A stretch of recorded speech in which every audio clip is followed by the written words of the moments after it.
Jeff Leach, ladies and gentlemen, welcome to the Rhodes Library. Thank you very much. It's an honor to be amongst all of this wonderful literature. This reminds me of my childhood because my mum was an English literature and theatre studies teacher Oh, no shit. and a big reader. My dad liked reading as well, and I enjoyed reading certain things when I was a kid, and then more things as I become an adult. But this makes me feel like being at home because there was just walls of books everywhere. This was very much my childhood. So there's a little nostalgia sitting in front of all these books. There's a nostalgic feeling of, oh yeah, I feel comfort. That's surrounded by great. books. And records as well, vinyl records too. So yeah, it's like being between my mum and my dad. Yeah, your dad had the vinyl records. My dad played the records and, drank a whiskey and tried to, offload the day's stresses. My mum read books and tried to pass that desire onto us, even though we were small children and wanted to rebel against it. So yeah, Well, it feels apparently great. children that grow up in houses full of books, succeed in life. I'm more likely to die in house fires. What was your mom's favorite books? Oh, that's a great question. I don't know. Actually, I do know what one of her favorite, at least writers or literary minds is, and that's a poet called Mihai Eminescu.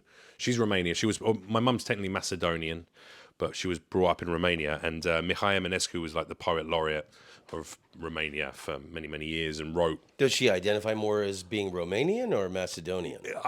This is a good question. She's got Alexander the Great posters everywhere. When I was for the Macedonian absolutely, side, yeah, and like books about Illyrian empires. And when I was young, we were Romanian as hell. It was Romanian, all the Romanian holidays, all the cultural things, blah, blah, blah. And then as she got older, I think she sort of started to go, I'm not Romanian, I'm Macedonian. I'm Greek Orthodox Macedonian. Okay. And she sort of almost started to reject her own culture. I don't know. She'd been in England too long. I don't know what it is. So she fell out with some friends, actually, who were Romanian as well, effectively kind of going, well, I'm not Romanian. They took great umbrage to that. They were like, of course you're Romanian. You were brought up there. You were raised there. You're Romanian. So I don't know is the answer to that question. I think do you feel now like you're Romanian? I absolutely felt Romanian, but now I know you've gone there a lot, right? I have, yeah. I've been out there many, many times. I've got some good friends there. I used to go out there every year to host this huge. It was like the biggest tech and innovation conference in Central and Eastern Europe. It was called IC Fest, and then it became Upgrade 100s, and it may well come back. They still do some stuff. But the physical event was every year. It was like 4,500 delegates. And I would host the main stage for 3 days. And then have like these big parties, meet all these unbelievably gorgeous and incredibly intelligent and well-educated Romanian women.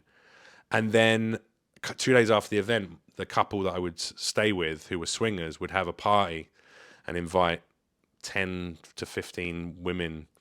And then invariably, like 5 of those would stick around to the end of the night, and then we'd have like a fucking sex party, like an orgy. It was great. I saw this video you posted the other day, and I couldn't believe it. I was blown away that talking about me and my friends nutsacks gently, like high-fiving each other fist bumping each other with the nutsack as we DP'd his fiance. So it was his fiance. Yeah, who's also my friend, great friend. Okay, and then they just said, "Hey, would you?" Yeah, they're swingers. Help? They like involving other people in their stuff.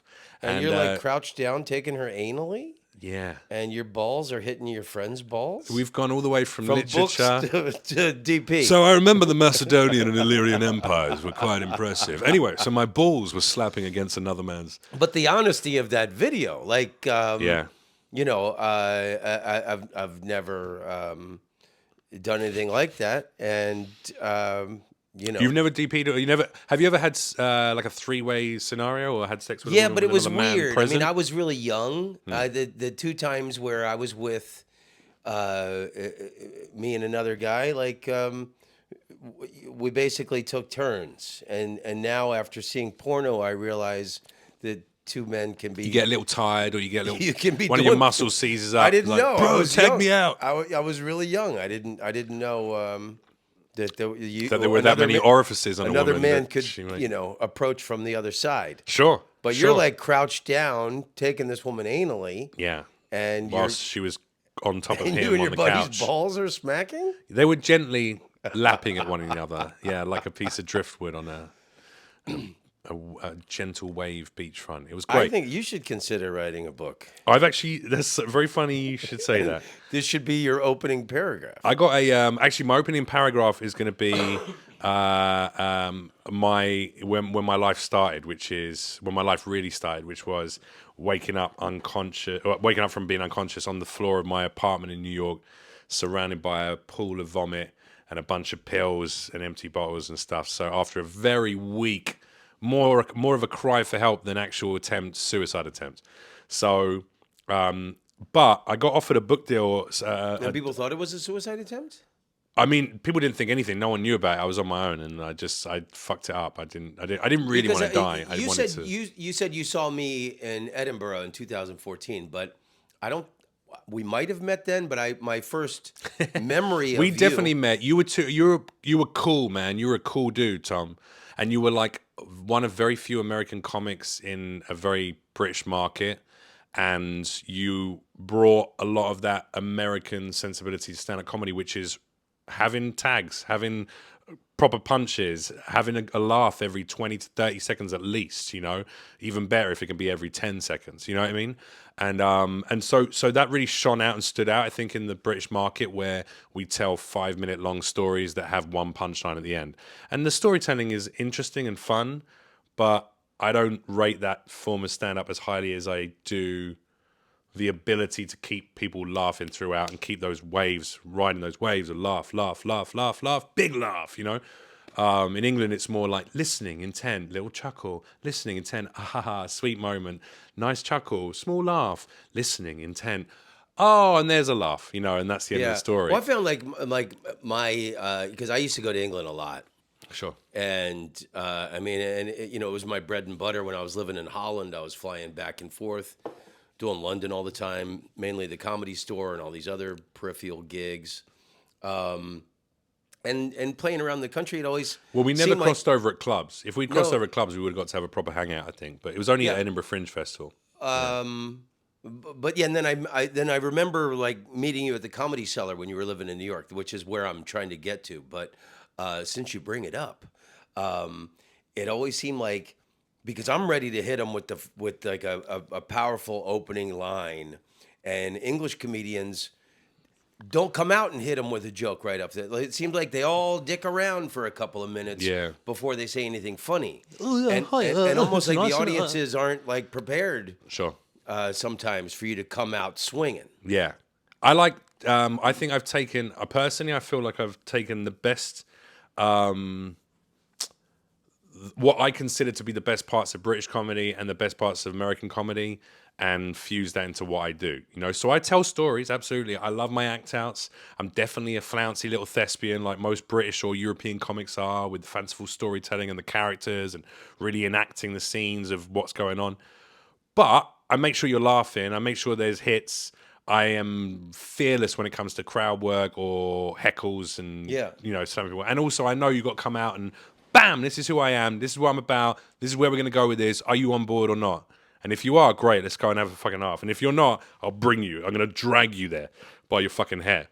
Do you prepare And that's your more stories American, I when think. you're on stage, or you just kind of go with the flow? Speak extemporaneously. Which stories? I mean, like when they're new bits, probably, the latter. And when they're Because it seemed like established. Like the week we did at the Comedy Cellar in Vegas, you seemed just very loose.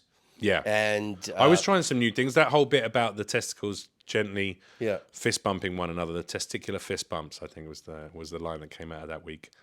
That was new, and that was like, just all right, let me talk about the story. I was considering my own sexuality and just wondering, you know, like I've continued to think about it all the time. I continue to wonder whether, in the same way that I have reprogrammed multiple parts of my brain, I feel like I'm biohacking my brain and the way that I approach. And you've got, by the way, a very loose branch in that tree that outside your window, a beautiful little balcony garden, ladies and gentlemen. By the way, if there's been big storms in that balcony. that one branch is it's heavy and it's big and it's laying on top of the other Yeah, branches. and At some point, the that's last gonna few fall. times it's been really windy, I've tried to Get it. and it's. I've got a tool. I'll it's come over stuck with a on tool and I'll get it out of that, Okay. because that could cause an injury. Yeah. Thank you for noticing. I'm worried. After our conversation about you living at the Grove and witnessing quite a suicide, horrendous, someone falling from a great height right next to you. I'm like, Jesus, we don't want to. Anyway, so. Yeah, I feel like I'm loose on stage. It depends also on a number of different things. You know that? Like if I smoke marijuana, I'm more loose on stage. Yeah. But I also don't think I've kind of accepted. I don't think I'm a better comic when I take any mind-altering substances whatsoever, whether that be I don't drink anymore, you know. But We worked together the first week of January this year. Vegas, yeah. And I think it was a week later I stopped smoking weed. Oh, really? I haven't That's great, I man. haven't smoked weed since around my birthday. Awesome. Because I bet it you was feel really better, it was less really groggy. making me depressed. Right. I mean, I've been through a lot of shit the last couple of years, and I've been dealing with depression, and Right. then it was giving me anxiety, and Right. I was like, I've smoked pot my whole life, Mm-hmm. and so it just wasn't working for me. I agree with all those sentiments. I think that, and I echo them. I've been trying to sort of completely give up weed for a while. The reason I haven't is in all honesty, because of availability. When I was smoking heavily, and I'm talking like 5 or 6 blunts a day, Yeah. I realized that the math didn't add up, and buying an eighth of weed from a fucking dispensary for $65 of good quality weed. Yeah. So I got a plug from a guy, I knew a musician who said, I know a guy, and I went down to some warehouse in downtown LA and bought 2 pounds of weed for like $1,500 or something, or like $1,200. 2 pounds of really good quality weed as well. So there's a good underground market. It should be. There was even more good quality. There was weed there that was like 4,000 a pound. Yeah. And that shit was just like skyrocket. It was just like the nugs were so, there's crystals all over them and just like unbelievable. So I got 2 pounds of really good weed, better than what I was buying in the dispensary for like $1,200, and proceeded to smoke that over like the last year and a half. And I'm at the tail end now. I have like literally, I don't know, maybe probably like a good ounce of weed left, and that's it. And then there's nothing. So I'm going to smoke that, and then once that's gone, I will never buy marijuana again, I don't think. Yeah. Yeah, it's crazy expensive, and It just also, like you say, don't think it enhances the experience. Also, Yeah. I don't think we're designed to smoke it the way that we smoke it. Like most things in life, are all these little doses, like just dosing yourself with a small amount of something. There's a reason why that's legal, instead of doing it in a shamanic way. And my ex-partner, her uncle is this Jamaican fella, very bright individual. I fucking love him, actually. Really cool dude. One of my favorite people I met through her, and certainly through her family. And we went out to visit him in Florida, and we had a bunch of weed, you know, and he goes, hey, you want to try this chillum pipe? I was like, all right, I've got no idea what that is, but absolutely, let's do it. So he pulls out this coconut. It's like a full coconut shell, like a big coconut.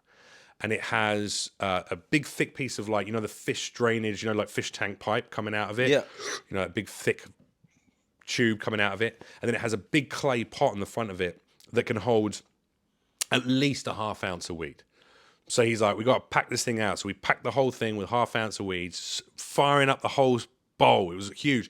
And he goes, the idea, the concept that you have to do, and this is what the Rastas and how the Rastas smoke when they sit down in a proper circle and they do like a proper Rastafari ceremony, or, you know, prayer meeting or whatever it is. a weed hookah pipe. It's kind of, it's like a smoke. They use it as like a, you know, really as like part of their Ceremonial. religion, you Yeah. know. So it's a ceremonial shamanic practice. So what they do is the concept is that you create a continuous flow of marijuana vapor or air or smoke through your lungs that doesn't end for an extended period of time. So rather than like a bong where you know, bubble, bubble, bubble, bubble, bubble, and you get a huge hit, but then you like blow it out, and that's what you do. Or same with dabs, you know, same with even smoking weed, you know, hitting yourself in small ways. The idea is that you basically you breathe in deeply with an empty set of lungs. So you have just weed smoke in your body. Then you blow out through your nose. So what's coming out of you is pure weed smoke. And then you breathe back in again, and breathe out through your nose, and breathe in again and out through your nose. So basically you create an entire continuous loop. And once you do 6 or 7 of those loops, the experience I had was akin to a light mushroom trip or acid trip. I saw like trails of light. The lights were much more vibrant. The colors became more vibrant. I've never had a sensation of tripping on marijuana. I'd get high, sure, but never like that. And what was even more interesting is that I didn't get groggy. I didn't get like sluggish. I didn't get high the normal way that I'm used to getting high from marijuana. I was like elevated. My brain was firing at like full capacity. I was considering things I never considered. I was looking at the world different. It was beautiful. It was very much like mushrooms or ayahuasca or acid or fucking shrooms, you know, or ketamine infusions. You know, it was that kind of thing. And it was mind blowing. So I think that's how we designed smoke weed. You're probably meant to put a blanket over your head like the fucking Native Americans did or any native indigenous population does. Burn a whole bunch of this thing.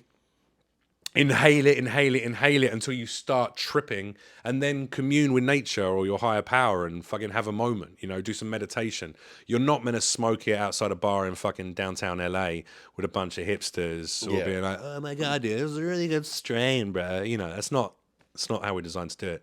So I commend you for giving up smoking weed in that way. I used to think it helped me, you know? I used to think it was like my spinach. Sure. It helped me think of silly ideas Yeah. and things, but it just it's the same reason I quit drinking alcohol 10 years ago. The last couple of years, I thought it was dulling my personality. And with the weed, I think I was tired of making stupid choices. Love that. Good reason. Which is, I think, is what, cut the last couple of years, I put up with some dumb shit from the last relationship I was in, and just well, that's what bonded us originally in our hangout in Jan. we smoked a lot of weed that week. Well, we smoked a bit of weed, but we also talked about our Relationships. Our communal single status and what those previous relationships have meant to us, the ones that we were. I really enjoyed that week, you know, and we smoked a little weed. I think that was a good, glorious week we had, and great conversations. I really enjoyed watching your sets every night, and it just seemed really free form.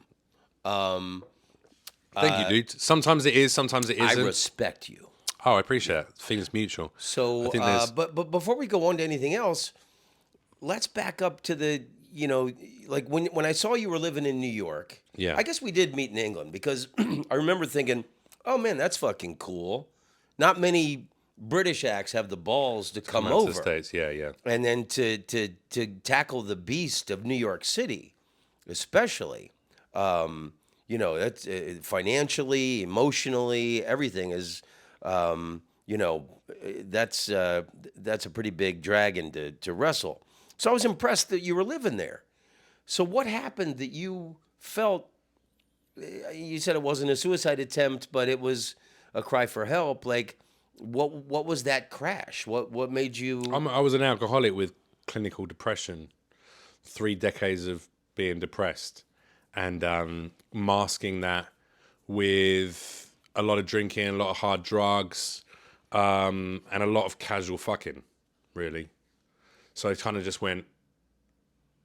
I mean, the old adage in AA, certainly in AA circles, is when you get sick and tired of being sick and tired. That's it. You can never really. I know this firsthand in a multitude of ways. Most recently with the loss of my father, who unfortunately lost his late stage alcoholism battle a year and a half ago. Drank himself to death. That's right. Oh wow. Yeah. That was an interesting period. I had my best friend take his own life, and then 3 weeks later, my dad died from his alcoholism, and I was just like, it's a lot. But gave me some amazing freedoms, which we can talk about in a bit, and some great realizations. But I'd already given up booze by that point and hard drugs, like coke and pills and fucking doing shit every night of the week and drinking my body weight in whiskey until I was, passed out or miserable or fucking someone I didn't really like or whatever. I just got sick and tired, man. I got sick and tired of being sick and tired. I was like, there's got to be a better way to live than this. And my options really, especially after that suicide attempt or cry for help, I think, because I say that, I use it in that, I reject the title of suicide attempt only because I want to pay respect to people who really did attempt. You know what I mean? Like people who, I talked to a young lady the other day and we were talking about our mental health journeys, and she was going, well, yeah, I really did want to die. I drank bleach and I took 2 bottles of aspirin, and then I Jesus. slit my wrist. Now that's someone who's really trying to fucking die. Yeah. That's someone who wants to die. I did the aspirin bottle and a bunch of booze. Didn't really know how much. I didn't even look up how much aspirin do I need to eat.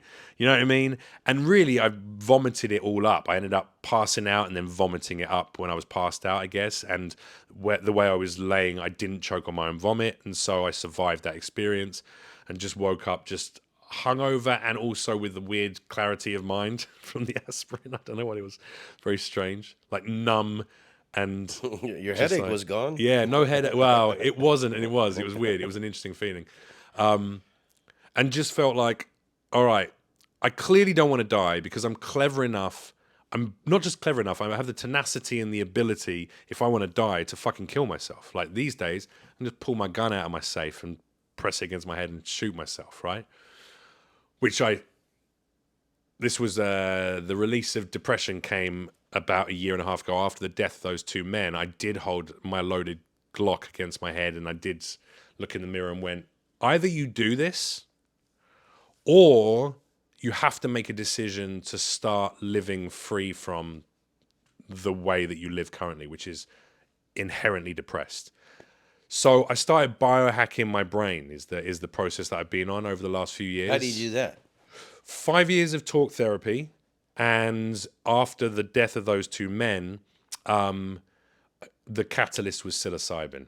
I took 3 large doses of psilocybin over the course of about 9 months. I did like 7 grams on each occasion, privately, out in the fucking desert on one occasion, up in the woods in 2 occasions, rented an Airbnb, went out there, took all the mushrooms.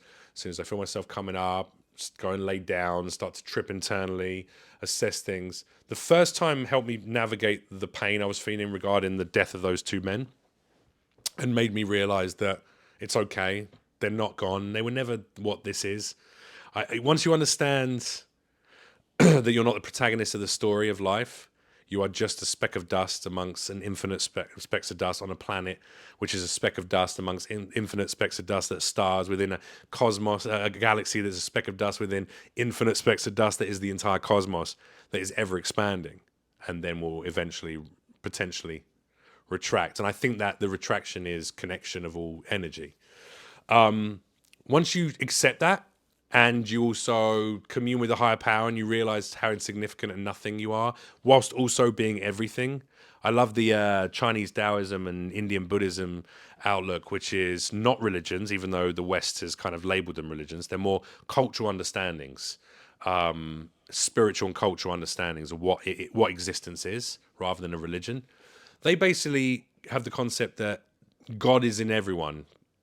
God's the energy, the Shakti, the Chi, the yin and yang, the fucking, the higher power is literally in every single person, every single living thing, which I see now.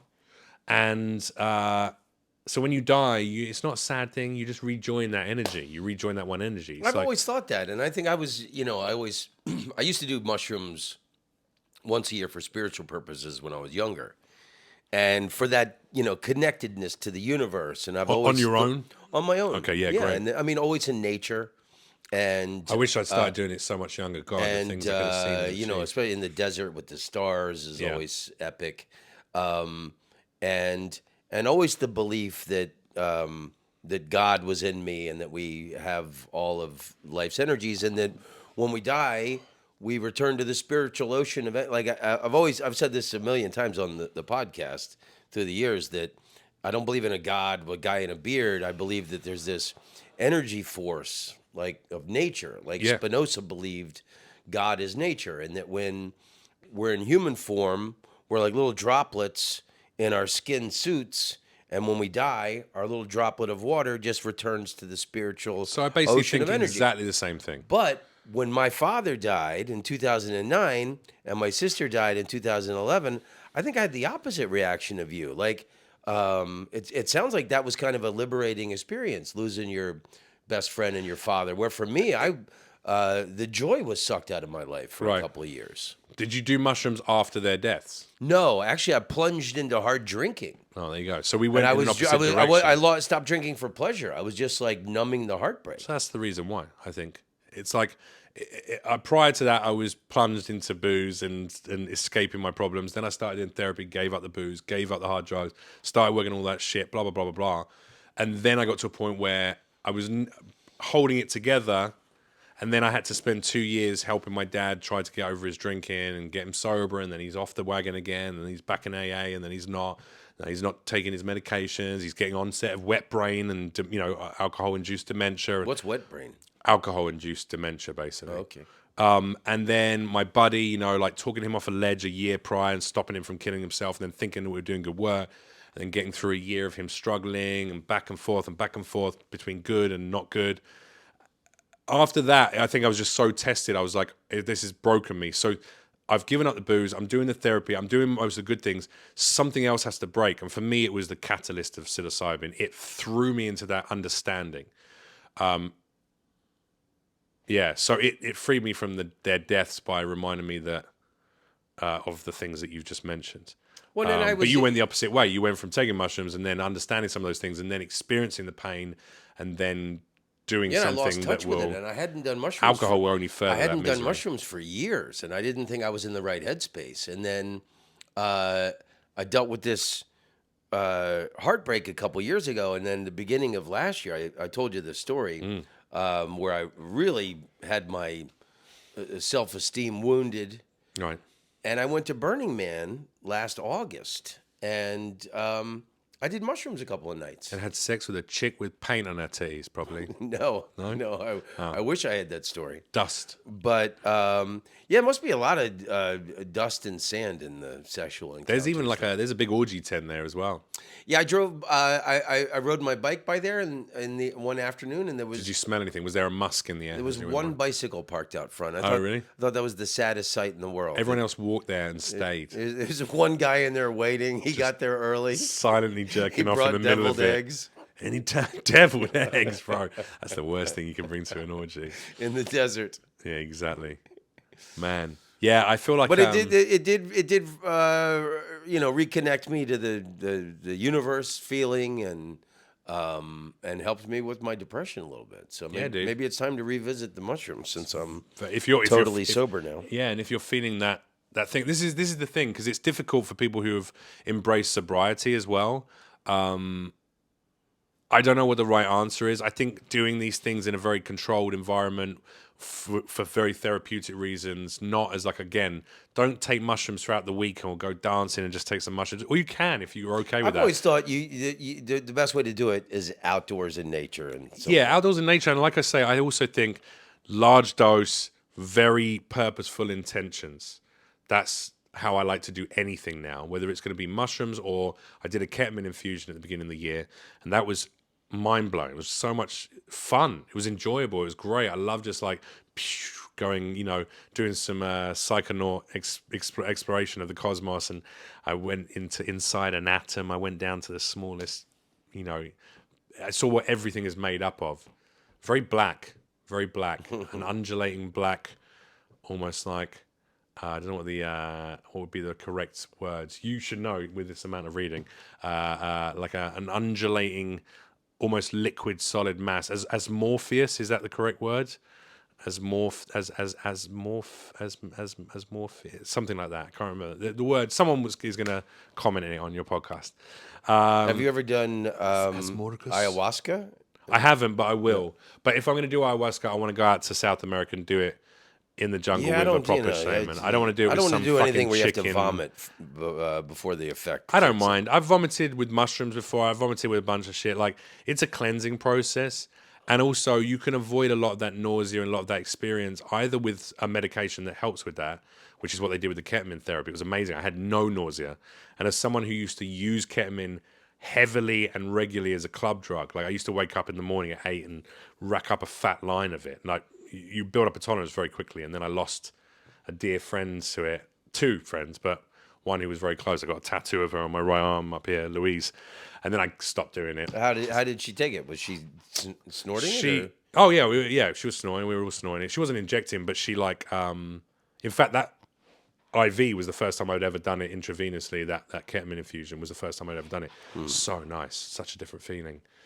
Plus, they basically work out based on your body mass and density to give you the right amount that you just reach that place. You're just reached that place where your brain disassociates from body, so you can trip and explore and do whatever you need to do, have the movie of your life, or go through old traumas, whatever it is you need to do on your trip that your higher power guides you on. The energy of all one things, takes you, all right, come on, man, let's take you this way so you can get healed. You can be out of it in 10 minutes. That's the joy. They can just like stop drip feeding it to you, and within 10 minutes, you're back to normal, which is amazing because you can't do that with mushrooms. If you take a bunch of mushrooms, you can't do that with a bunch of acid. You can't do that with ayahuasca. Whereas with this, you can just go in, and then this is great, it's great. Oh, I'm not liking this. Okay, can I come out? And you're out. Plus, it only lasts for an hour. They just do 1 hour treatments, which is great. I floated. It was amazing. Anyway, ayahuasca, I want to do the same way. I think I only ever want to do drugs now that heal me or help me evolve, help me on a path of evolution, both mental, spiritual, and also physical in a lot of ways as well. But yeah, and that's why I'm looking at weed now as well and just going, I don't even think that's meant to be done. I think this is a very easy way to control people. Alcohol is a poison, and yet is and responsible for more deaths every year than 99% of other physical ailments, and other issues like guns. Alcohol kills more people than guns in this country. It's insane on an annual basis. Yeah, and our whole society is built around it. And yet it's the most readily available. It's you need to relax? Here, take this thing. Yeah. I'm pretty certain that's a very careful and considered. I don't want to get too red pill, on everyone, but a very careful, or whatever the right pill is. I don't even know what that means, truly, if I'm honest.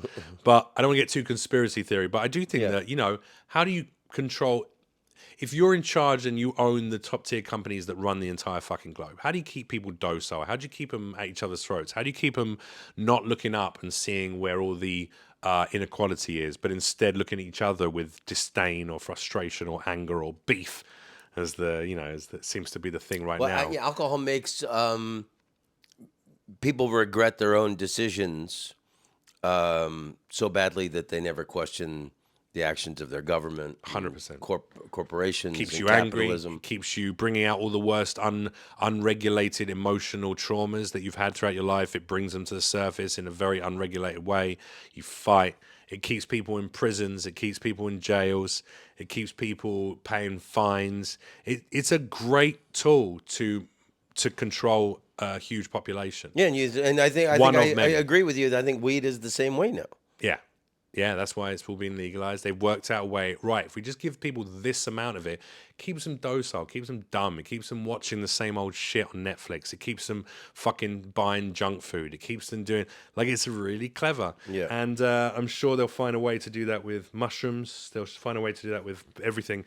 But as long as there's people out there who are explorative and adventurous and learn how to do it properly, any of these things, then there will continue to be people who evolve. Or that's why every fucking every majorly lauded and recognized scientist, and plenty who aren't, or who've been popped in the head when they've discovered something they shouldn't have done, all of those people experimented with psychedelic drugs. Pretty much every single one of them. I don't want to make gross generalizations that are not true, but a huge amount of the scientific community do, because they understand this unlocks shit in our brains. They look at it from a scientific side, and that's where I'm at right now with a lot of things. I'm going, I say all this to say, this is from the beginning of our conversation. What have you unlocked? I've unlocked the ability I've removed depression from my life. This is what I want to know about. Yeah, I biohacked my fucking brain to no longer... Because I've been dealing with a lot of depression the last few years, so... And I respect that, and I'm sorry to hear that. Depression, like any other facet of human experience, I think is not a permanent state of being. And even with chemical imbalances in your brain, I think through a lot of work, through deep exploration of talk therapy and various other forms of therapy, including for me, certainly psychedelics, Are you seeing a therapist now? Yeah, I see him every week. I've seen him for this guy. I've seen for like 3.5 years. We're going to do a podcast together. We've like started to discuss actually making some work and spreading the understanding that he has, and me as a student of life, being the viewer, the listener, to discuss various topics.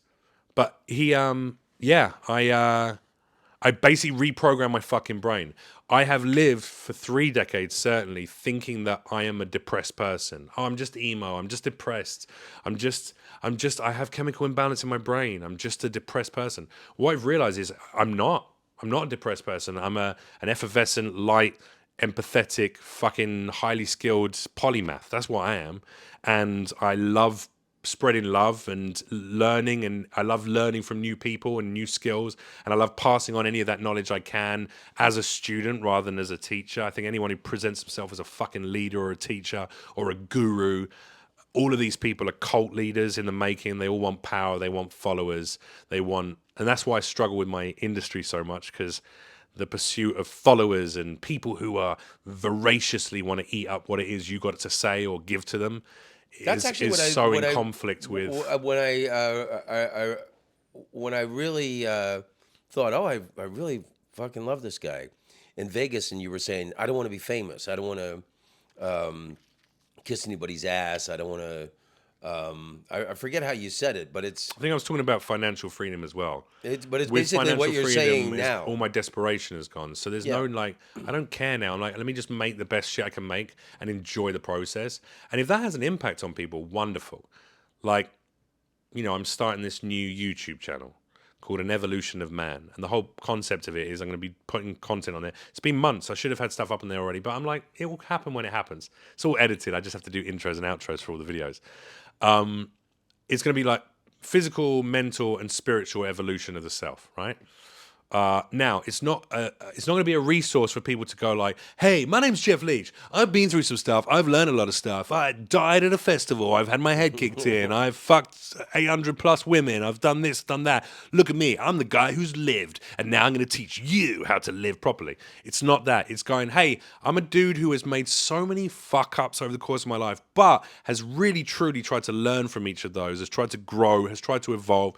I've given up identity elements like being depressed. I've given those up because they don't serve me, nor do I think they're what my identity actually is. So I've learned through talk therapy and through these things how to give those things up and embrace new identity elements, etc., that really serve me and the general populace. I'm a student of life. I want to learn consistently new things every fucking year. I'm going to document all that and put it online as a resource for people to watch, to be inspired, so they can go off and learn their own things that they're interested in. And if any of the shit that I go through as a student of life is beneficial to you and your own journey, great. But what I can't do is teach you how to complete your own journey, because every single person's life journey is different. The adventure you have to go on to reach your best evolved self is going to be completely fucking different from mine. And if there's some crossover and some of the shit that I experience is of benefit to you, great. If it's not, it's okay. Keep watching. There might be some other interesting shit that you'll learn from or you'll find interesting. But what I'm not is a teacher. Everyone else who I'm going to be going to is a teacher of something. Whether it's my buddy Kawa, 2 Alpha Training, who does really advanced firearms courses. This is a guy who was in Spec Ops in the military for many years, multiple tours under his belt. He's a guy I can learn all about guns from, and how to do CQB to a high level, and how I can clear buildings and, understand sight lines and not flag my fucking teammate, God forbid, if anything happened. So I will learn that, and I'm going to document that learning. I'm going to put that on the internet. So you might learn some shit about firearms through that, or about how to train, or the kinds of people you need to go to get more skilled in that. I went out and did this ketamine therapy, and I filmed the entire process. I interviewed the veterans as part of Patriot Power Up program who were doing these ketamine therapy treatments because they literally wanted to fucking kill themselves and wanted an escape from that and couldn't do it with other areas of learning as of yet. So they needed a catalyst. And I'm documenting these guys talking about now wanting to live more than they've ever have, and being free from the identity of a wounded warrior who wants to die, and now realizing I don't have to be that person. I can be aside. I can set my traumas aside and look at them objectively, learn from them, navigate them, and move beyond them. But I can also have post-traumatic growth instead of just the post-traumatic stress or trauma.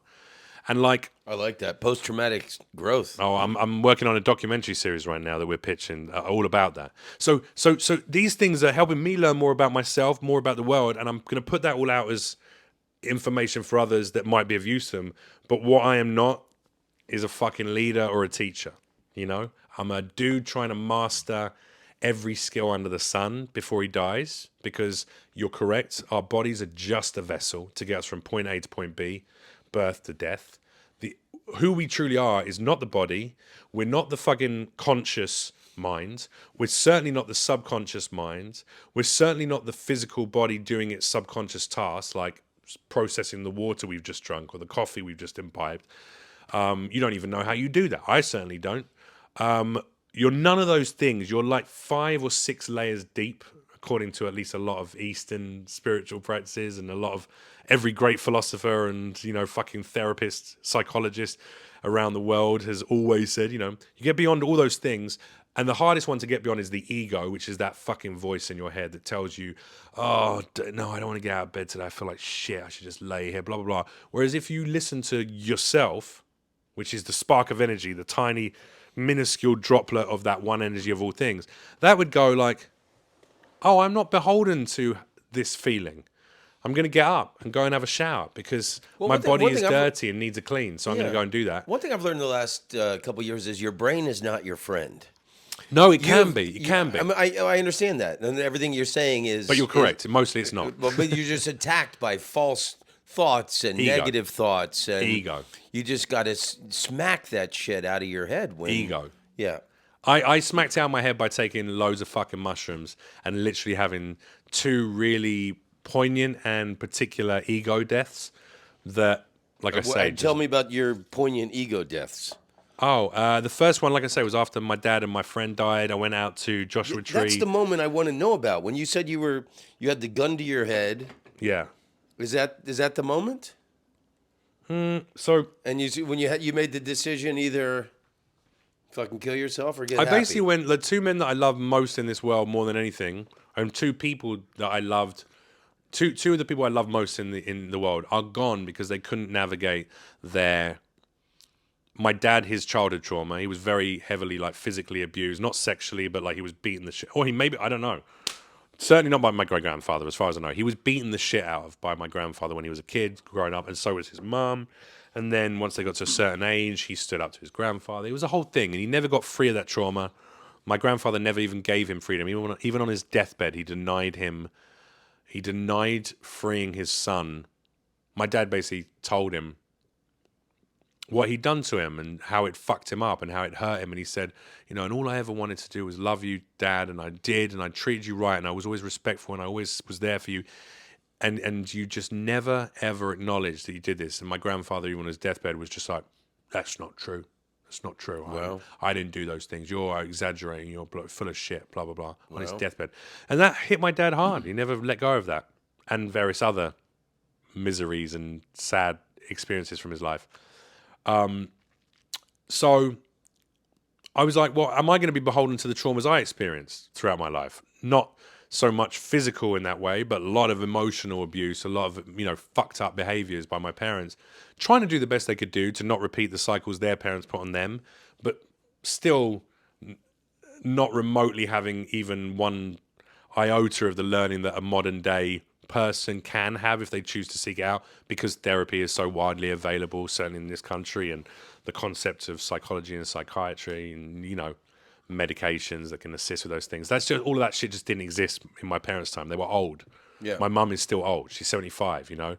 She grew up in communist dictatorship Romania under Ceausescu.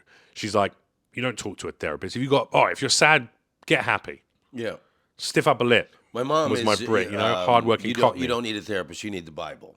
Right, there you go. You know? So it's either that, All either the answers religion. are in the Bible. Although, you know what's interesting, actually, as I've taken more mushrooms, as I've connected, and even on my last trip, my 3rd trip, I channeled my higher power and I spoke to it, and it spoke through my throat. It was really fucking weird.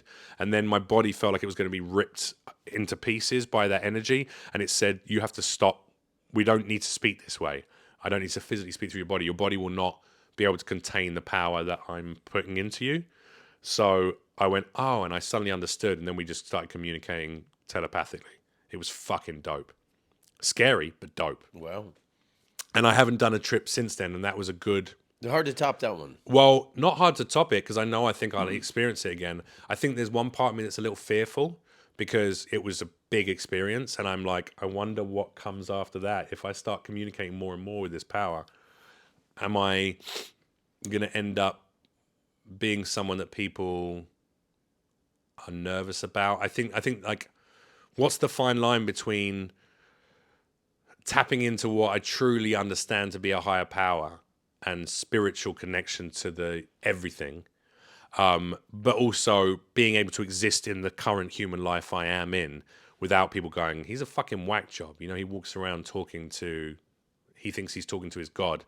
Now, once upon a time back in the day, those people would probably get lauded as prophets or disciples of God, or a speaker.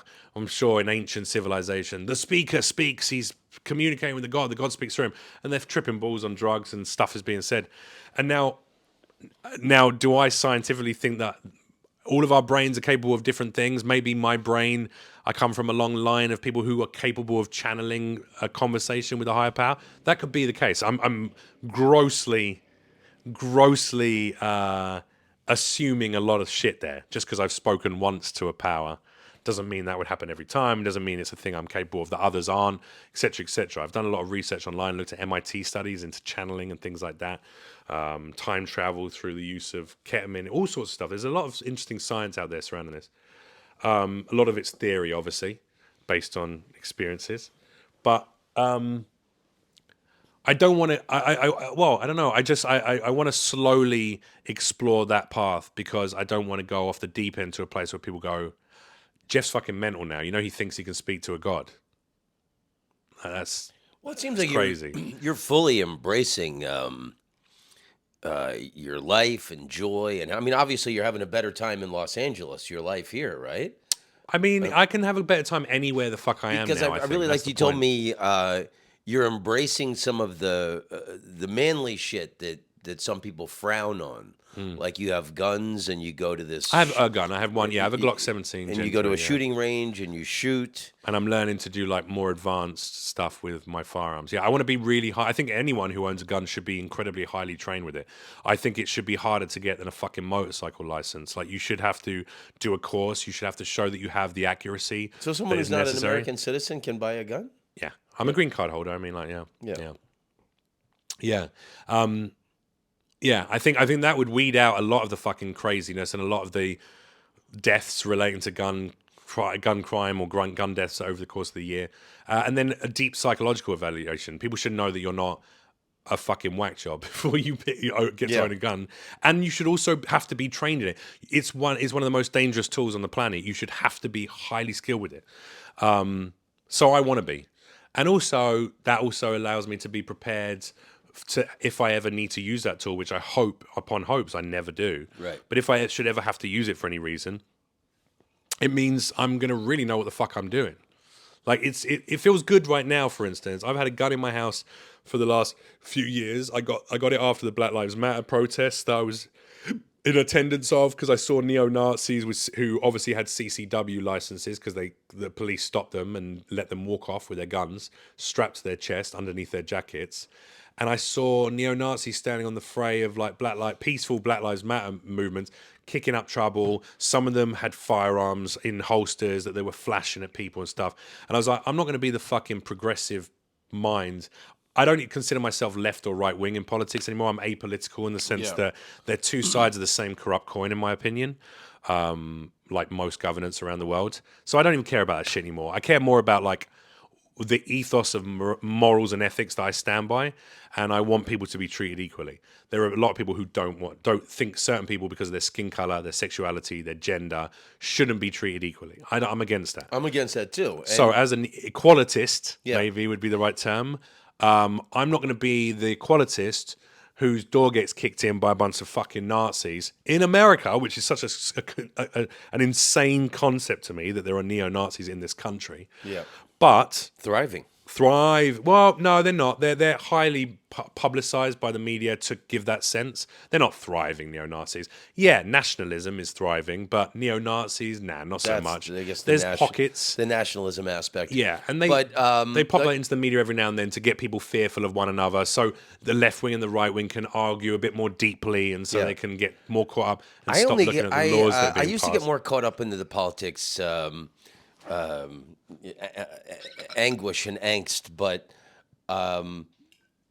and I only want to judge people individually because I've got great friends who are like More conservative. they're leaning. conservative, and Yeah. then I've been screwed and betrayed by many people who were like liberal people I thought were my friends, and I think that's all just total bullshit. Sure. And- Especially if you look and at, I like, think pop I stopped culture. caring to a certain degree. Look at the pop culture side of it. You know, the overtly left wing orators and community leaders and stuff like that. A lot of them are fucking fascists. They're fascists. People can't say this, they can't do that, like blah, blah, blah. Simple, basic human rights. And anyone who tells you you can't do something, if it's not physically hurting someone else, I don't give a fuck. If you want to have hateful views, if you think this is wrong and that's wrong, you're entitled to your views, and everyone's entitled to have views. Now, you can't go out and shoot a trans person. That makes you a fucking murderer. That's a rule that should exist with whether you're right wing or left wing. But if you don't like the concept of trans people, you should be allowed to fucking voice that. And I can also voice that I think you're a fucking asshole. Yeah.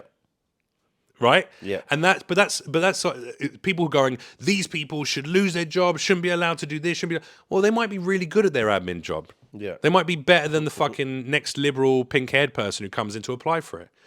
I don't think that should have an impact. As long as they're not voicing those hateful concepts upon people in a work environment or whatever, like you're entitled. This is what I'm saying. There's shades of grey, and I think we're being forced and coerced, very easily coerced, because education is such an ineffective thing to most people and so readily unavailable. True education and true cognitive thinking, common sense, critical thought, all of these things are not encouraged. So what happens is No, because the dumber you are, the better far you right serve and far capitalism. left. Yeah, far right and far left are basically the same fucking thing. They're a bunch of lunatics screaming and shouting at one another, passing themselves off like they are righteous in their beliefs. Yeah. Whether it's, I am the most liberal progressive in the world and everyone should be treated equally, although shut those fucking Christians up and shut those fucking right-wing politics up and shut them up, and they can't say this and you can't do this and you can't wear that and you can't be on campus with this. You're a fucking fascist. In the same way that some puritanical, faux religious leader who votes conservative really for money because he cares more about the tax breaks Trump will give him, or he fucked his niece and forced her to get an abortion, but then hates women, so he wants to force anti-abortion laws through in his local state. They're as bad as each other, these fucking lunatics. I think most people are capable of real, decent, balanced thought about the world and about just accepting people more rather than seeing the division between people.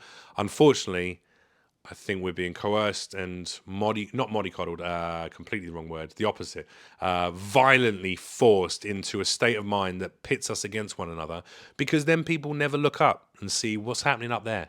Oh shit, they own everything. Oh shit, Yeah. when we're born, we're literally born into servitude. Even that, right? And I'm a big, a very outspoken ally of racial equality as one of my things that I believe in. I believe in that as well. Now, we both, let's just say what we mean, Tom. We both really love fucking hot black chicks, and like, Amen. and I truly believe, though, I want to see people. Is that where we fucking bonded? Dude, I mean, this is the thing, right? I love fucking women who are completely different to me. Yeah. Aesthetically, culturally, I do too. geographically. I'm interested in that. I'm interested in meeting people who are different to me. I want to learn. Now, I want to, like you were saying about the drugs. I don't want to just have a relationship. I want to learn. I want to like your 100%. culture, your food, your thoughts, your language. Being a I think student is that's the really best thing you can be. I think that's really exciting. And we're taught from a young age that to be a student is to be a student of academia. And a lot of people are not drawn to academia, even myself in a lot of ways. Even though I'm academic and received a great education and went to university and did all these, and I've read maybe half of these books as well. Actually, that's a lie. I definitely haven't. Maybe a quarter to a fifth of them. But I'm not academic generally. I don't like further education, academia, and a lot of its setup.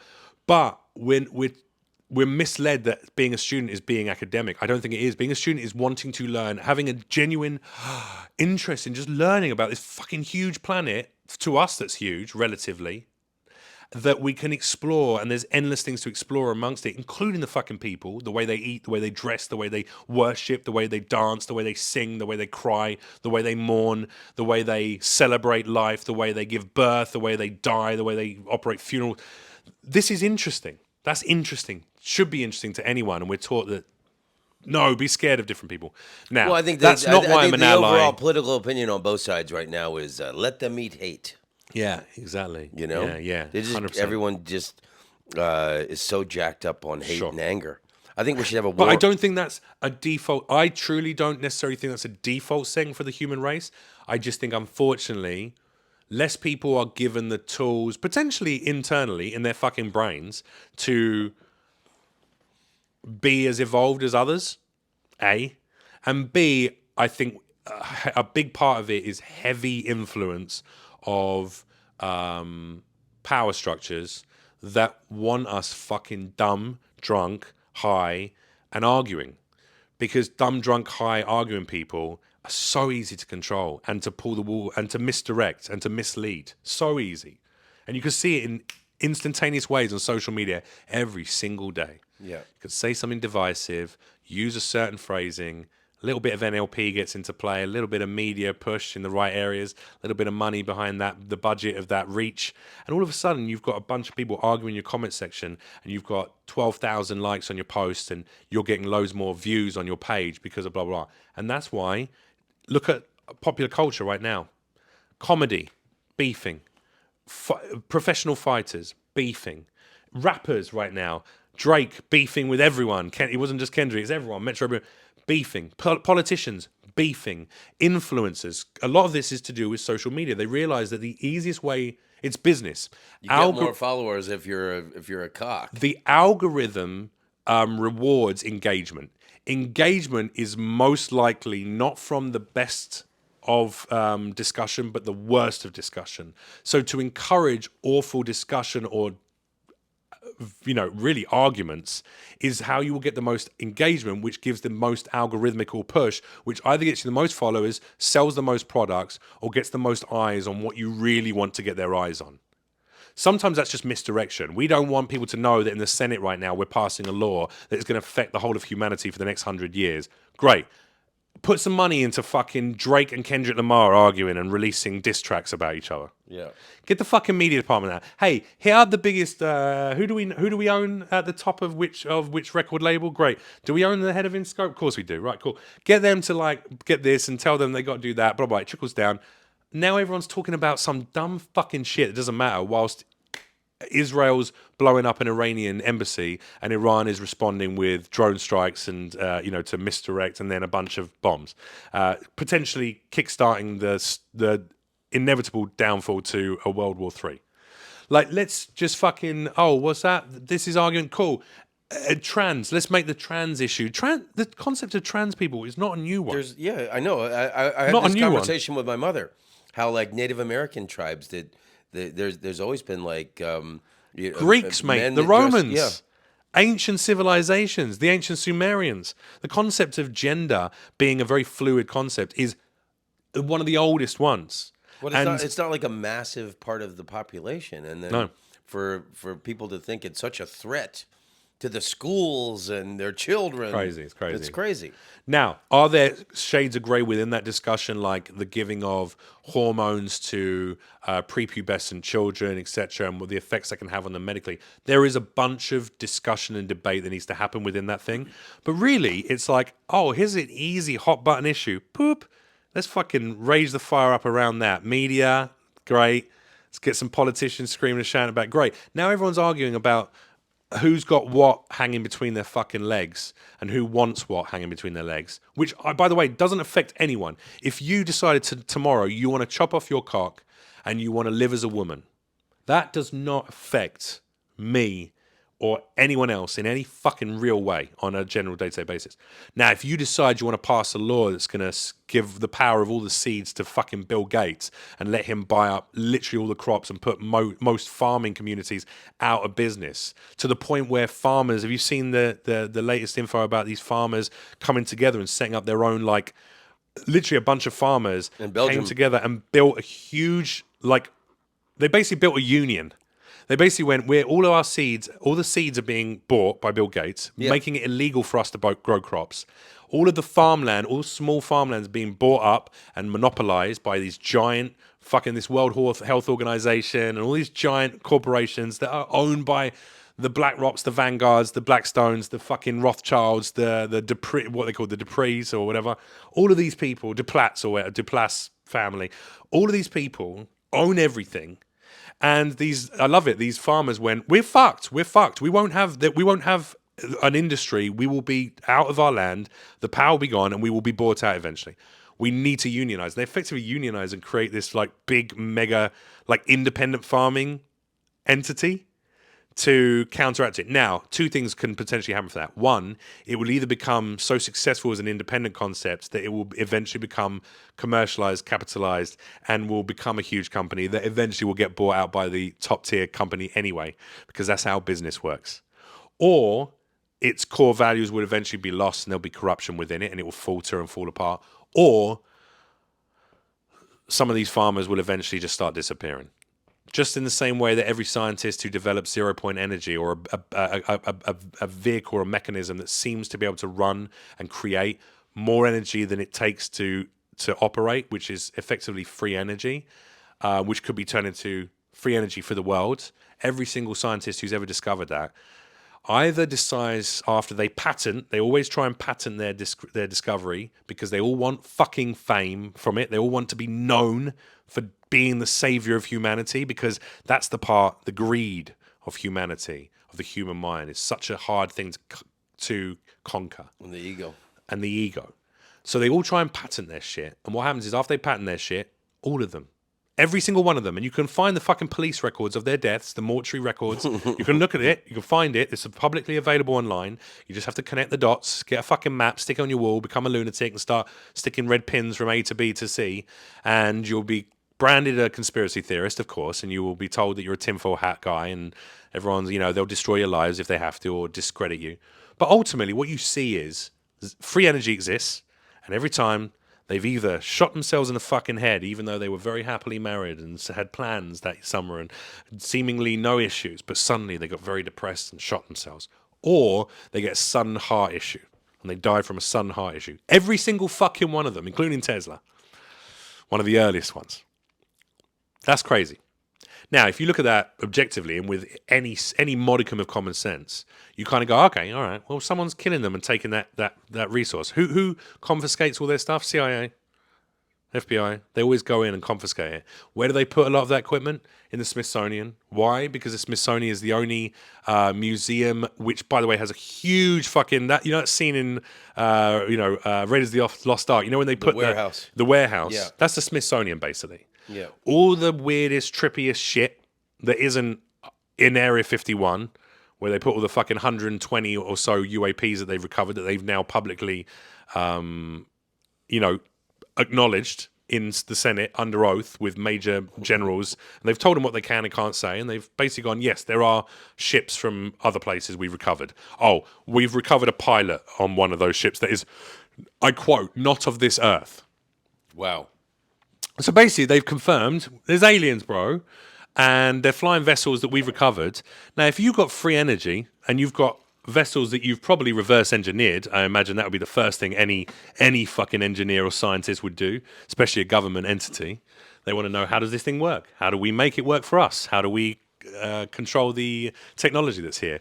What things can't we find on this planet? What do we need to mine from other planets to make this thing work? Blah, blah, blah. They basically have created these vessels. So as the control starts to slip, as people get more and more aware, you create diversionary tactics. Trans debates, political coups, right versus left, black versus white, racism, flooding the ghettos with drugs, the war on drugs, just psyops all the way throughout history, which they're not even psyops, they're very clever playbooks that are identikit throughout history, hundreds and hundreds of years of repetition, thousands of years, civilizations worth of repeated simplistic programming of populace, general populace. So once you understand all of that, and by the way, I talk very openly about these things. I'm not concerned about it because two things can happen from that. One, they think me talking about this in such a public way is threatening and they shoot me and kill me, in which case I'm beyond that.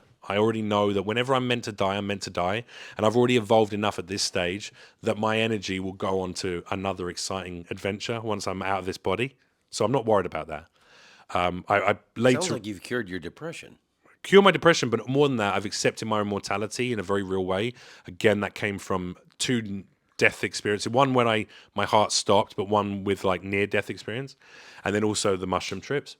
And two, or they don't care, which I imagine is the real thing. They don't care about me because my voice will never get through the myriad of noise. There's so much noise in the world that my voice will never get through to enough people to actually impact any major change or impact any desire to, global desire to learn and to look at things from a more macro level so you can understand how under servitude we all are. Not just people living in literal slavery in African countries right now or in South American countries or even in China or America in certain ways.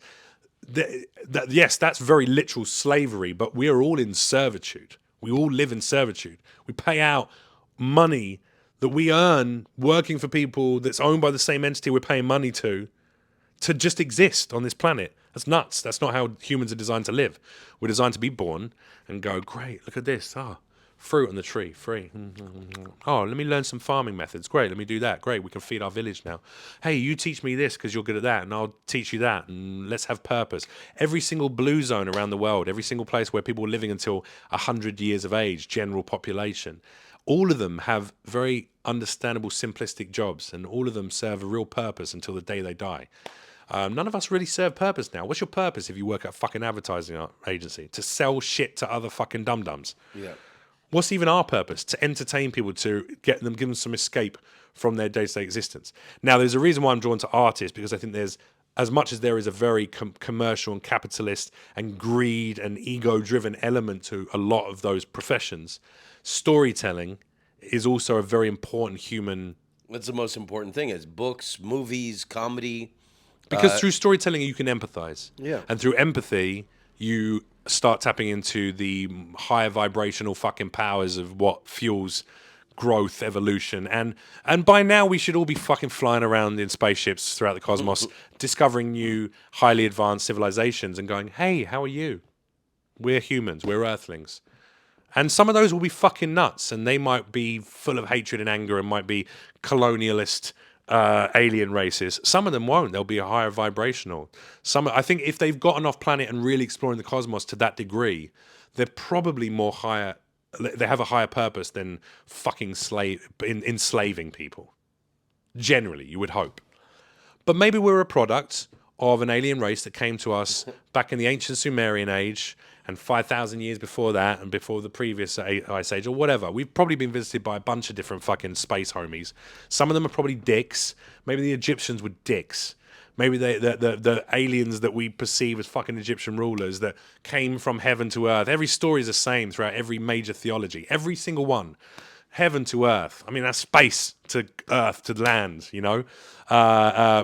magical powers. Just fucking advanced technologies. Advanced, they tapped into parts of their biological being that allow them to do incredible things.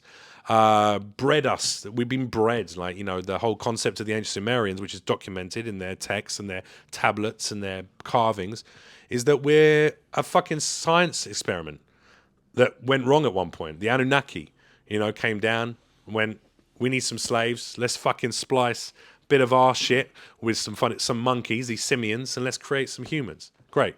Humans exist now. Hey, Anunnaki, just like any other race in the world, any sentient life, some of them are a little horny and a little fucking stupid, and some of them want to test the water. They got to live too. Fucked a few of the humans, gave us a half-breed of giants and people with incredible powers and people who probably had telepathic powers and things like that. That's why our brains are capable of shit and we tap into so little of it. And then they went, you fuck this up, keep your dick out of the fucking company, company locker, stationary locker, you fucking idiot. And then there's always a great flood. And there's a great flood in every major fucking theology. Great flood that wipes out and resets. And I'm concerned. No, I'm not concerned. I'm mused on the concept whether we're reaching a place. I feel like we're coming towards a place of the reset. It feels like it. Something's coming. Ecologically, socially, politically, all of these things seem Do you think to it'll be be a geared world towards war, or do you think it'll be... any of the above, a big flood, or we just go through a big asteroid field that we do every few thousand years that pelts the Earth, makes a bunch of the tectonic plates shift and fucking slap back and forth against one another, creates new mountain formations, covers the world in water and lava, and 99.9% of the population is probably wiped out, apart from a very, very fortunate few. And then maybe a race comes back down again and goes, all right, fuck. We thought we got it right this time. Let's create something different this time. Let's fuck around. And because I never envisioned the rise of fundamentalist religion the way the last 10 years in every religion. I mean, look at the Hindus in India with their kind of fascist nationalism. But this has happened even not within necessarily our lifetimes, but within our grandparents' lifetimes. Yeah. This has already happened 2 or 3 times. Well, it seems to be... It's identikit. Yeah. It's a playbook, man. You love baseball. I see all your bobbleheads. I know your father loved baseball. Yeah. You're a collector. Like the plays, man. There's some plays that are just great plays. Yeah. The people who run everything, they got the great plays. They go, yeah. All right, let's do 20 years of nationalism and making everyone seem like they're crazy. Great, cool. All right, has that disrupted enough people? Has that kept everyone subservient? Great. Now let's do 20 years of rebuilding and regrowing and understanding and that connection. Great, cool. So nothing ever changes Let's do 20 because of the cycle. For each cycle of human life, Because they knock we think things have backwards, changed. and then it takes another 20 to 50 years to change. Dude, if you're anything towards progress. historians and philosophers do this. They actually look at the timeline and they go back through and they look at 100 years or 80 years, 80 years, 80 years. I think it's 80 years. It's like 4 periods of 20-year cycles that makes up an 80-year cycle that has been on fucking repeat since day dot. And then you can look even more macro level than that and go, all right, cool. Each civilization has gone through a similar pattern. Each civilization. Where you're talking about Shogun era, you're talking about the ancient Romans, the ancient Greeks, you're talking about the Illyrians, the Macedonians, Genghis Khan. It's just the same thing. It's the same fucking thing. And it's very simplistic. And it frustrates a being like me because I truly believe I've started to tap into some shit within myself that is, I don't think it's better than anyone. I don't think I'm more intelligent than anyone. I don't think I'm better educated than anyone. Just taking yourself out of the muck, the mental fucking swamp. I just think there's something in my fucking DNA that allows me to look at things at this macro level and go, that's a waste of our existence. Shit. Instead of repeating cycles for hundreds of years to make certain people infinitely more powerful, imagine if there was an altruistic ideology at the top end. By now, we would be using those cycles of human life to evolve further. Now we can communicate telepathically. Now we've found ways to use sound vibrations to heal ailments in our bodies. Now we've found ways to navigate or to use things that are readily available on this planet to explore the cosmos. Now we've found ways to communicate with other beings. Now we've found ways to traverse time and space itself through exploration of what these things can give us, psychological and scientific, real depth of... Imagine if the fucking billions, nay, trillions of dollars spent on fucking war were spent on scientific research of flight, space exploration, medical healing. There wouldn't be fucking cancer. There wouldn't be Alzheimer's. There wouldn't be Parkinson's. There wouldn't be depression. These things would not exist. We would have, that's it. We would all be a sentient, unified life force ready to do fucking cool shit. We'd be elevated, man. Now, I don't think I have all of those skills, but I'm working on getting as many of them as I can by the time I die. I want to become the most evolved version of myself. And if my process, I can like just talk about it, throw it out there. Carlin said this shit, man. That's why he's one of my favorite stand-ups. There's this famous interview where he's asked like, your comedy got dark. Your comedy got like less like light, like you were trying to get people on board with it, and more just matter of fact, really raw. It almost feels intrusive and raw. Where he says he stopped caring about the outcome. Yeah, he said, I realized really I had no control over the outcome. And I think that sentence from that quote has really helped me the last few years with not getting too deep into the news and getting too wrapped up in the button pushing of right versus left. You know, and even beyond that, you have to not care about the outcome. I'm not saying I don't care about racism or homophobia or violence or international wars, equality and all that. My core values, I'll never get or even rid of. International conflict and things like. I care about it. Yeah. I just know that I have no control over the outcome, the play of it. Nor do I wish it. This is why I talk so openly about all of the stuff I've talked about. Not concerned that someone somewhere is listening and thinks that my concepts are dangerous or speaking about them with any public forum is dangerous. A, because who the fuck is Jeff Leach? I've got 30,000 followers on Instagram. No one gives a fuck about me. And I know that, and I don't mind that anymore. I will have impact in the ways that I can have impact over the course of my life, and whatever that's meant to be is what it will be meant to be. And I'm happy with that. What I do know is that I can't change those systems. I have no desire to. They are too deeply entrenched in the global policy, the global policing, the servitude that we all exist under. I'm going to work hard to find myself as much freedom from that servitude as possible through hiring people who are really good at exploiting all the same loopholes and understandings of the financial industry that the richest and most wealthy entities in the world have, so that I can get my little slice of the pie to buy land and grow my vegetables and stop eating the processed shit that's full of all these fucking mind-controlling entities and antibiotics and all sorts of disgusting shit that's fucking our bodies up even further. Give up the poisons like drinking and smoking weed all the time. Give up the poisons to the mind, like being depressed and hating other people for the way they look or the way they pray or the way they fuck. And I'm very focused on only one thing, which is the evolution of the self. Because I know if I really focus in on that, one, I'm going to have more impact for others of benefit. And two, I believe that this is just one of infinite numbers of training. So my little energy is being trained right now. And I feel like I'm doing all right. I feel really positive on a day-to-day basis because I feel like, yeah, I'm achieving. I'm putting my heart and soul into the training. So whatever happens when I die, whether it's tomorrow or at the age of 100, or maybe more if modern medicine has afforded me that, I will be the most evolved version of myself I could possibly be in this lifetime. And that's going to be great because then what's the next run going to be? Sounds like you're in a great place. It sounds like, you said you had a lifetime of depression. Yeah. It seems to have 3 decades led you of it, to a very mentally positive, powerful place. Yeah. And everything you just laid out was really beautiful and really helpful to me. I mean, I loved our conversations when we were hanging out in Vegas. Yeah, man. And me too. I mean, I had wanted to talk to you, about a lot of different things, and then, your sexual freedom that you're enjoying now. Yeah. But everything you just laid out was so powerful. I think it'd be a waste of time to go into any of that. Yeah. You know? Yeah, we don't need to talk about. You're the guy, and when I met you in January, that same feeling that I have right now, like you were the guy I needed to meet right now in my life for what I'm going through at this moment, to like shake me back into seeing what's important.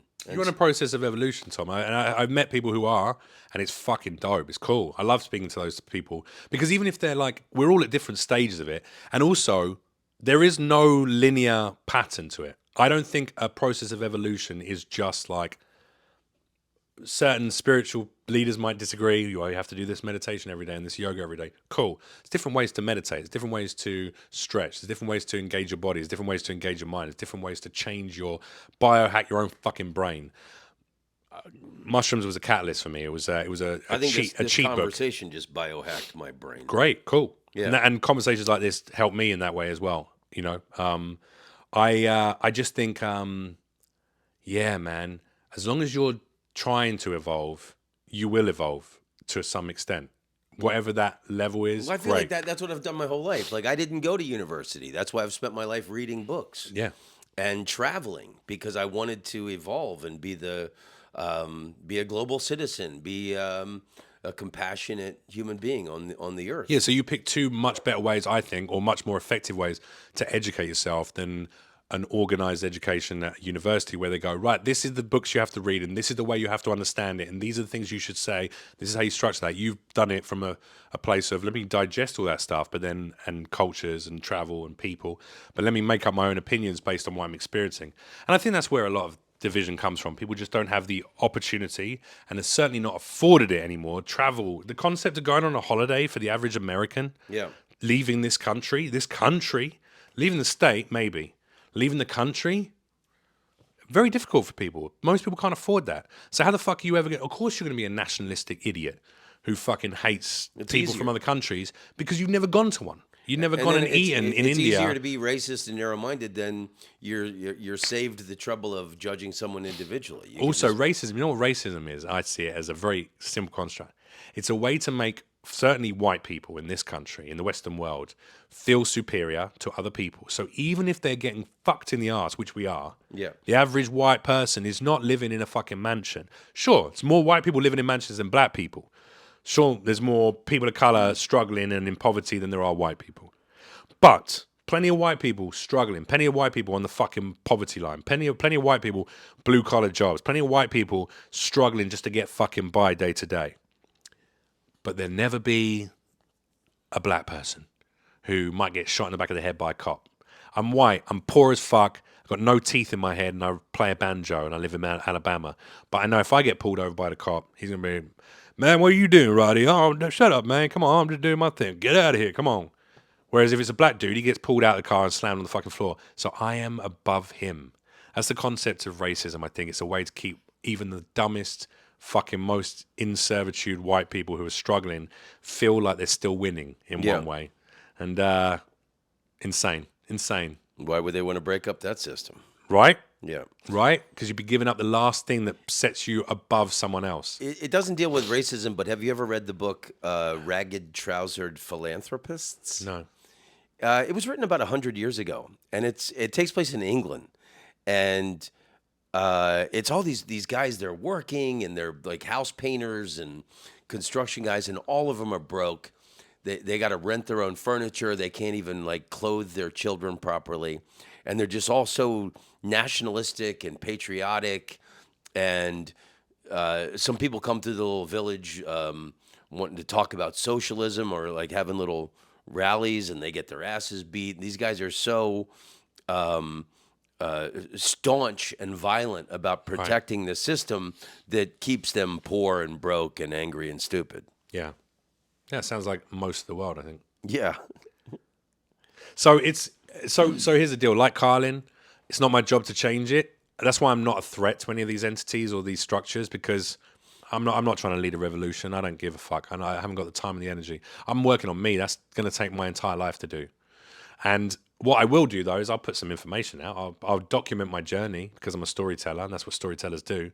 And if someone reads that story, watching my videos on YouTube or watching one of my lives where I talk about mental health, or fucking coming to one of my comedy shows and hearing me joke about the concept of sexuality or love and heartbreak or raising someone else's child or getting older, and just empathizes in some way, if there's some empathy, if I can spread some empathy, I've done my tiny little modicum, a minuscule droplet of good, and I lived the morals and ethics that I'm proud of, or lived in a moral and ethical way that I'm proud of, and enriched the people that you came into contact with in some way, hopefully, life. And then also, and that will have impact, small impact, and then also I'll be working on myself. So I just want to just level up so I can have an even better experience on the next one.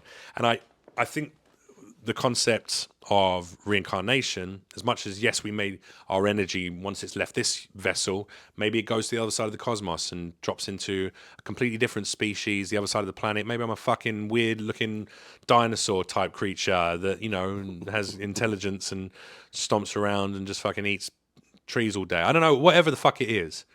I think I get to evolve and I get to level up. That's the process of evolution. But reincarnation, I think you can reincarnate yourself multiple times over the course of your one physical existence here on Earth. It's not I die and then I become something different or better. I think you can die and be reborn multiple times over the course of your life. Maybe that's what those ego deaths are. I'm going, those certain aspects of myself don't serve me, don't help me. I think I've gone through that a few healthy. times in my life. You're ringing the carnival bell. Yeah, man. With that sentence, I totally get that. So I think that's what it is. I think that's what reincarnation might be here now. But I also think there might be some more adventures after this one. Well, I like your attitude towards relationships too. That you said you're taking a year just to enjoy your. I was with someone 5 years, and engaged. I was meant to be married. Sorry, and I just got to a point of like, all right, I want to spend a year really tapping into. Were you this heartbroken stuff. when that ended? Yeah, absolutely. Yeah, I was. But I also, this is not my first heartbreak. Experience is a wonderful thing. Experiential. If you can have an experience and get through it without it breaking you, or fucking you up too much, or move beyond it, I guess, move through it and beyond it, not just get stuck at it so it becomes a trauma that impacts every other relationship you have or every other work experience you have or whatever. For me, I've loved and lost a bunch of times. Yeah. So now I'm like, okay, I've loved and lost people literally who I wasn't intimate with, like platonic people I loved who died. I've loved multiple women who have left or I've had to break up with or whatever. I've been with women who've cheated on me and broken my heart. I've loved someone else's child who I raised for 4 years and then had her taken away because she, quote, doesn't belong to you, so you can't see her anymore. And those experiences did not break me. Even the ones where I literally went, maybe I die today. Maybe I kill myself today. I didn't. So now I know I can get through anything. So yes, I was with a woman for 5 years, madly in love. I was ready to spend the rest of my life with her, have children with her this year. Like we were going to get married May of this year. In fact, I should probably do something for our date. May the 10th will be our no marriage date. And oh God, we've been going for a little while. Yeah, we've been going, man. So I mean, I'm gonna have to wrap it. I know you got to go soon, but this has been like, one of the greatest just to finish that point of my podcast ever. I'm grateful to hear that. Thank you, man. I appreciate it. And so fucking helpful to me. Cool. Because I think the lingering. I'm sensitive. I take shit hard. Let me say this about. I won't finish what we're talking. Just the thought before because I've lost it anyway. This thing. What you just said there. We've had this conversation. It's been useful to you. You found interest in it. It's made you consider other things within your own experience. This is everything that I've talked about being a student and not wanting to be a teacher, a leader, a guru, any of that shit. This is how I perceive all that. I have enjoyed this conversation too. I've been extolling what my beliefs are. As I'm talking about them, I'm still trying to make sense of what I believe. I'm still trying to explore, how do I feel about these things now? So when I'm talking to you, I don't just love the sound of my own fucking voice. I'm really trying to piece together more pieces of the puzzle for myself. I'm trying to evolve right now through this conversation. I've got an intelligent man in front of me who's capable of thoughts and conversation of depth. That's great. Let me use that opportunity to hear what you think. Let me tell you a bit more about what I think. Let me really ponder what I think and expand on it because it becomes more and more clear to me as I keep talking about it. I've enjoyed this conversation purely because it's been enjoyable to me. I've liked the back and forth and I've liked learning new things about the way I perceive the world. Now, it was an entirely unintended knock-on effect that you yourself have also enjoyed it and have found some worth in it and have found some interesting concepts or some ways of seeing things that speak to you or you want to explore further. Or that's how I'm talking about like my journey through life. I'm just trying to fucking evolve. if there's a knock-on effect through anything I do, whether it's creating a piece of art, a stand-up comedy special, like my comedy special, Jeff Leach Presents, a comedy Plug it, baby. spectacular. Plug it. Available now for free on YouTube. Yeah, and you were a voice of God. There was a lot of like career things I wanted to talk about, but that it's not even important compared to what we talked about. Like If people care you did about that this stuff, they'll voice look on it up, some yeah. on a Netflix animated thing, and Yeah, I mean, you Record were, of Ragnarok you were one of the on voices Netflix. on Mortal Kombat, Call of Duty, yeah, Call of Duty, Call Ghost, of Duty. yeah, I mean, Ghost, like yeah. you've done a lot of cool shit, but like. Yeah. I could talk for 12 hours about flying around the world, getting kicked in the head until I was almost dead, having my heart stop In at musical Lithuania, festivals. that story you told me about? Yeah, that fucking blows my mind. heart stopping at musical festival I was DJing at after fucking taking cocktail, drinking drugs, orgies, almost getting fucking killed by mobsters. I can talk about all of that shit. It's all interesting, but it doesn't really fucking mean anything. All of those experiences led to what this is, and this kind of conversation is what I really think means something, because it will tap into the people who want to be tapped into. Lots of people can listen to this and go, fucking conspiracy theory, mumbo jumbo, spiritual bullshit. Yeah, I think a lot of clarity, a Some lot will, of wisdom. bro, because they're not on their own journey of evolution. Right. And that's okay. It's not for them. It's for the people who go, I don't want to be depressed. I want to see if there's another life for me. Or I have conquered some things through therapy and I want to see what's next on my program. Or I was trying that and I wonder what that might give as an experience. Or, oh, I never heard about that thing. That's something that speaks to me. I want to go and read some books on that now. Oh, I'd love to go and visit that place. I'd love to tap into the archaeology of that or the historical documents available on it. Whatever the fuck it is, if there's a knock-on effect, magical. But that wasn't my purpose. My purpose was to be a student in this conversation, to see what we can both learn about ourselves and each other through just some conversation. If there's an added bonus that you yourself have taken something away that will impact you in your future, or one of your listeners will, great. Not the intention, but a great byproduct of what my intention is, which is to evolve. You've helped me. This has been a great therapy, philosophical session. And so much valuable information you just snapped off. Having said that, please do watch my comedy special. Watch his comedy Follow me special. on social media so I can, have that vacuous joy that next time and I look forward to a commissioner to looks at my seeing numbers, your they're not Evolution of unimpressed. Man YouTube channel. That sounds fantastic. Yeah, man. Yeah. But you're a beautiful man. I love you very much. I love your brain. I love your heart. Love Thank your you, dude. soul. I'm happy to mutual. be friends Appreciate with it. you. And then in closing, I just want to thank you for turning me on to the Rose Tea Cottage. Oh, yeah. in Isn't that a fun Pasadena. place? I took my mother to high tea for, Oh, my for God, I her bet she birthday. loved it, dude. And she absolutely loved it. Yeah. It really, the really little unique sandwiches and the teas and A little just champagne or a little, elderflower, sparkling British. My elderflower. mom absolutely Cucumber loved sandwiches it. with the crust cut off, the queen everywhere. Yeah, Fun and wonderful. ridiculous and silly. Yeah, thank you so much for that. What was I gonna? Oh fuck! I can't remember. There was something I was gonna say. Damn. Doesn't matter. In closing, what Doesn't do you matter. In closing, I mean, I probably should plug the business, right? Yeah, please watch the Do it. special. I got a podcast called Comic Cougar Convo. Go watch that. Oh yeah, I want to do your podcast. That's another thing. You have Well, great we haven't had guests on. You have It's great just me and style her. and great fashion, and you have a different fabulous outfit for every So episode. it's myself and an adult actress friend of mine who's very successful and famous in her realm, called Cherie DeVille, and very bright as well, and esoteric and all these great things. And she and I we have a jump off topic each subject each episode. It might be the future or the apocalypse or fitness or food, and we basically just go into a 1 hour conversation about what that means to us, what that word means to us. We have questions about the different facets of what that world may be. So food, we discuss diets and fads and our relationship with food and eating disorders and things like that. You can see it can go anywhere off the basis of that one subject matter or topic. We both dress thematically in costume to I've only what seen that the little thing video means to clips, us. and I love the outfits. Are Thank fantastic. you. Yeah, it's fun. Are these all your clothes? Yeah, and I mean, I ordered some of the stuff in, Okay, but 'cause a I lot of mean- them were just my own outfits. Yeah. I have a lot of fancy dress, man. I got a lot of fancy outfits too. That's why I was like, I want to be on this podcast so I Yeah. can wear some of my cool clothes. Here's what I was going to say. And outside of the plugging my shit, my podcast, please listen to it. Special, please watch it. Jeff Leach Presents Comedy Spectacular. And then at Jeff Leach on all social media. But here's what I was really going to say.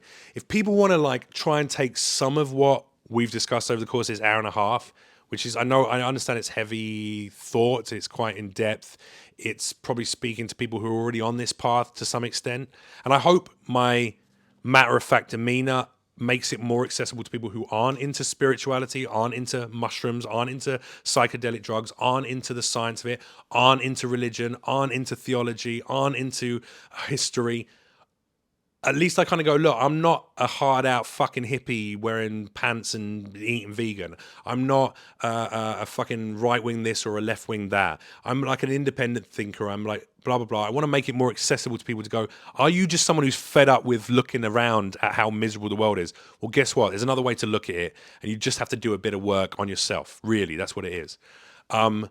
One book I would recommend everyone read, or if you don't like fucking reading, go on YouTube and there's a Leonard Nimoy reading the audiobook of it. It's like 20 minutes, 15, 20 minutes long in the audio format.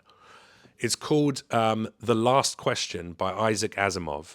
And he was a prolific science fiction. He's like the godfather of science fiction, effectively. I, Robot is one of his books, which obviously got turned into major movie. And there's a bunch of other major TV shows and movies that are based on his work. Yeah, famous science fiction writer. Absolutely. But more than that, he wasn't just a science fiction writer. He was a psychologist. He was also a philosopher. He was brilliant and bright in a multitude of different ways. Definitely took fucking hallucinogens. Has to have done. He has a book called The Last Question that I feel ties together all the major understandings of theology, all of the scientific understandings of what existence is, all of the historical and archaeological found evidence of what it might be, all theories, basically, because they're only theories. They're all theories. Religion is a theory. Science is a theory, and a lot of it's theoretical. So, of what existence is, and what your personal existence is, and what the existence of all things are. Read that book, or listen to the audiobook, because what he manages to do at the end of that 15, 20 minutes of reading or listening is he manages to bring all of those concepts together in a way that makes them all possible. All of those theories could be right and are true. And he does that with, you have to read it. It's like at the end, the ending is just beautiful. It left me so more content than I've ever felt reading any book throughout history. At the end of it, I just went, I love that. Well, that's a great theory to collate the theories of all theories of what existence is. And it also brought me some peace. So I think for anyone who's struggling or interested in what are we, what is life, what is the human existence, what is the cosmos, where does it come from, what is God, what is science, is it this, is it that, is it quantum physics, is it a fucking AI generated fucking what's it called? Begins with S. A computer generated reality. What's it called? You know what I'm talking about? Quantum physicists think that life is just a series of. Oh my God, help me out! I'm struggling here for a word. I need help. Begins with S. It's like concept of alternative reality type of thing. Yeah, but there's another word for that. It's like kind of it's like it's not real. It's a fabricated existence. We're living a fabricated existence. We're not even really here. It's a whatever. Fuck. Someone can text in. I'm gonna let go. It's not ready. That Simulation. Simulation. Okay. Thank you. I Did you see the energy there though? As soon as I decided to let go of that shit and went, it's not coming to me. I just have to let go of it. It came to you. Because I was spinning my brain. I'm like, oh, there's some big word, and I'm like, no, just surely simulation. You can't mean simulation. I meant simulation. Quite often, listen, marijuana is a hell of a drug, and ketamine and all these things that I've done in the course of my life. Absolutely, I've killed a few brain cells. Sometimes I forget words, but a simulation. All of those potential theories of what existence is collated in this book in a beautiful through line, and it basically just charts the existence of humanity until its final state, and then what happens at that moment, and how that brings all of those things together. It's beautiful. It's very peaceful. And whether you fucking are a devout Christian or a mushroom chomping hippie or a quantum physicist who thinks it's all fabricated, I think all of those people can be content in the reading of this book. Beautiful. The Last Question, Isaac Asimov. Give it a listen. I'm gonna find it. Jeff Leach, long may you run, my brother. Thank you, dude. Thank you so much. Appreciate it. Hooray for you.